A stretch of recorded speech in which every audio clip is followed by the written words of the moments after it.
Hello everybody, welcome back. It is JudiciousFire, and I am here with the top 5 rules of Castle Clash. These rules are not hard and fast. They come from just my experience as a player, my personal opinions about the game. If I had to distill the advice that I've picked up from other players, from forums, from researching this game, and from playing it daily, I'd put it down into these 5 rules of Castle Clash. If you're looking for game tips, I've done those kinds of videos. They're available here on the channel. How to get free heroes, top free-to-play tips. These are rules of Castle Clash and rules to live by. Let's take a look at rule number 1.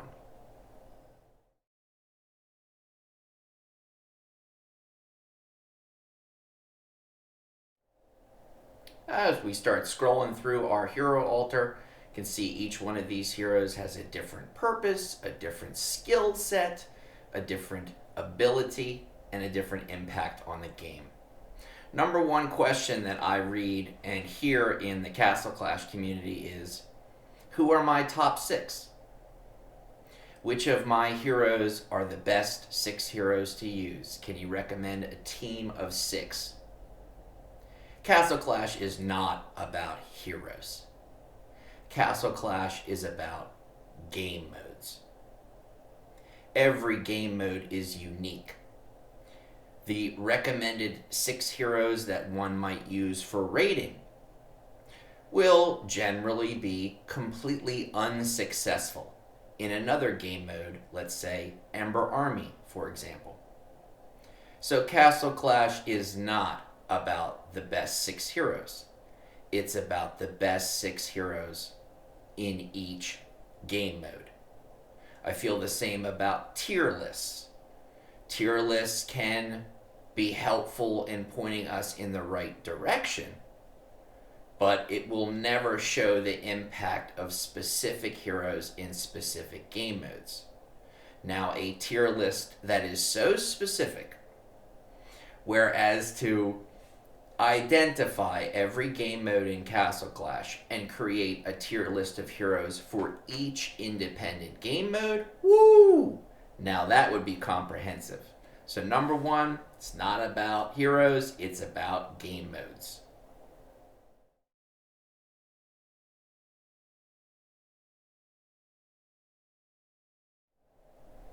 Castle Clash rule number 2. We are trying to make experts. Beware creating generalists.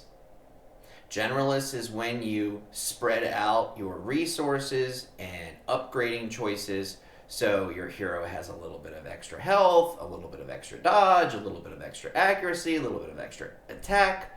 What you will find with generalists is the following.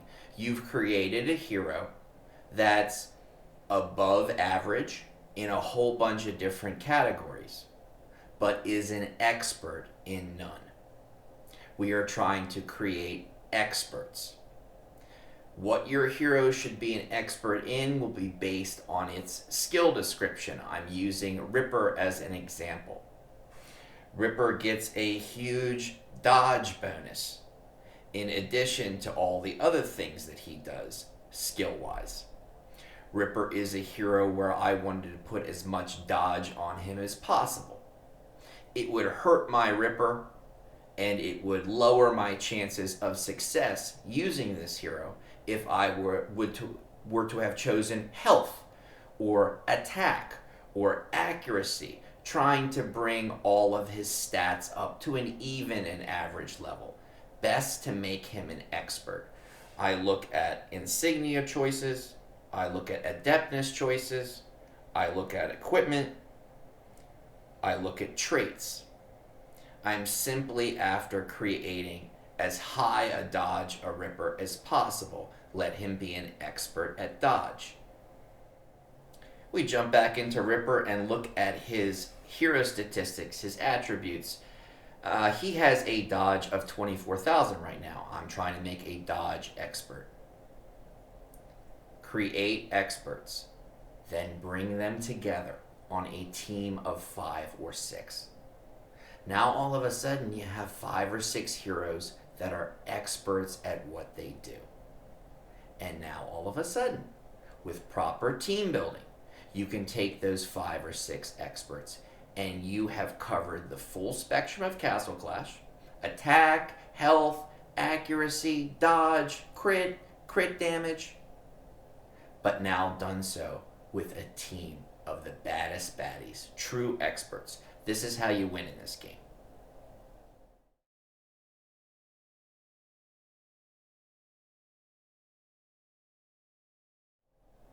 And rule number 3, this is a defensive game now. We have heroes in this game that are, through their skill ability, able to kill off our heroes with essentially one shot. It is important to build your heroes defensively, or at least with an eye and a mind towards defensive capability. We have turned this game into such a defensive game that I think that it is important to stack defense on certain heroes. Let's take a look at Barbarian Rider as our example. I have a Dragon's cover that provides a damage reduction. I have a Sacred Light that provides a damage reduction. I have an Adeptness Codex that provides damage reduction as well as health. I have a Pet that provides a Reflect capability. All of these things will help our Barbarian Rider to stay alive. That is the most essential part of any kind of Castle Clash attack or defense scenario. Keeping your hero alive. Dead hero does absolutely nothing. Let's take a look at Barbarian Rider's attack. Barbarian Rider is at 163,000 attack multiplier. This is also a hero that gets a variety of attack bonuses that stack atop one another. This is also a hero that does hits to 1,400% its attack capability. You do not need to push attack on the heroes of today. Their skill will do the work for you. Allow heroes' skill sets and their skill abilities to do the work in this game. It is up to us to do the following job: build them defensively that they're able to survive. It will be the sum total of multiple skill activations over time that will cumulatively whittle down the health of some of the toughest heroes in this game. That requires heroes that are alive, and that requires defensive builds.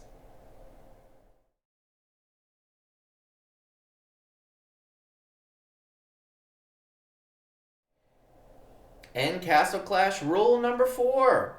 This too shall pass.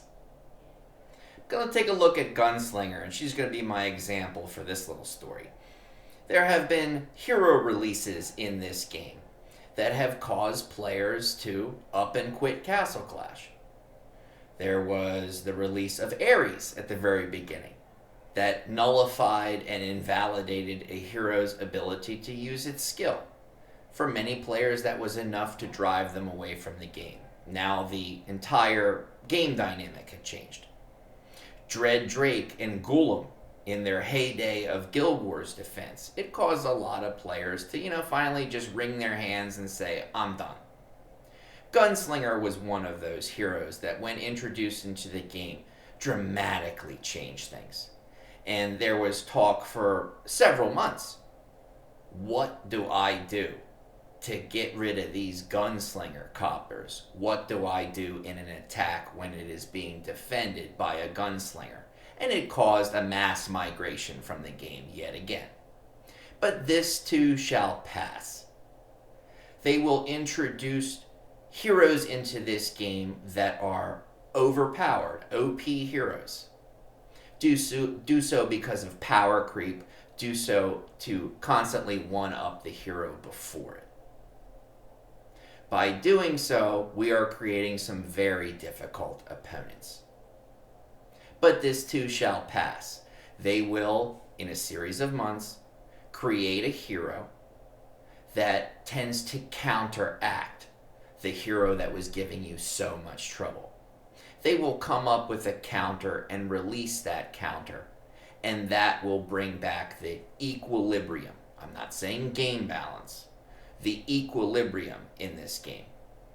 This too shall pass also works against us too. Let's say you're one of those lucky players who was able to get Dynamica during the first month of Dynamica's release. Well, you were going around the Castle Clash countryside collecting hero heads. It was like stinking trick-or-treat time out there. But this too shall pass. And after a month or two, now everybody's got a Dynamica, or they've released counters that help to reduce Dynamica's effects. So if you're having trouble against certain heroes, or you're having a tough time in this game and you've hit that valley, hang in there. Things will get better. And if you find yourself at one of those peaks where you feel like you're on top of the mountain and nothing can touch you, hang in there. Things will get worse.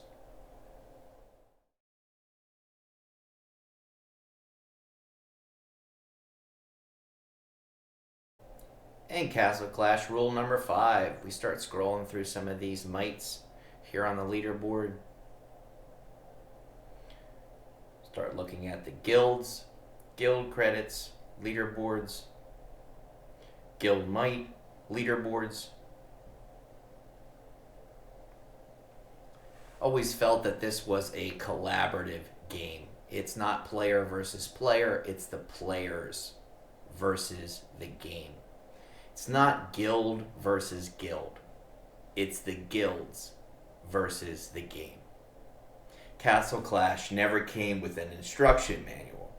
Due to this, it is up to us as a Castle Clash community to keep that line of communication going. We have to teach each other, and we have to communicate with one another, and we have to collaborate as a team. We together, the player base, are going to be the ones that eventually crack the code, if you will, on these game modes, crack the code in terms of success in Castle Clash. That is going to require a team effort in this game. So it's never player versus player, it's players versus the game. I hope these top 5 rules of Castle Clash have been helpful. They are rules that I try to live by and that I remind myself of every time I'm building a hero team. Each time I get a second place in Archdemon, I remind myself that it is the players versus the game. It's about our accomplishments and not the accomplishments of one. Together, we achieve more. Teamwork makes the dream work. Enjoy your clashing, everybody, and I'll catch you in the next video. Bye-bye.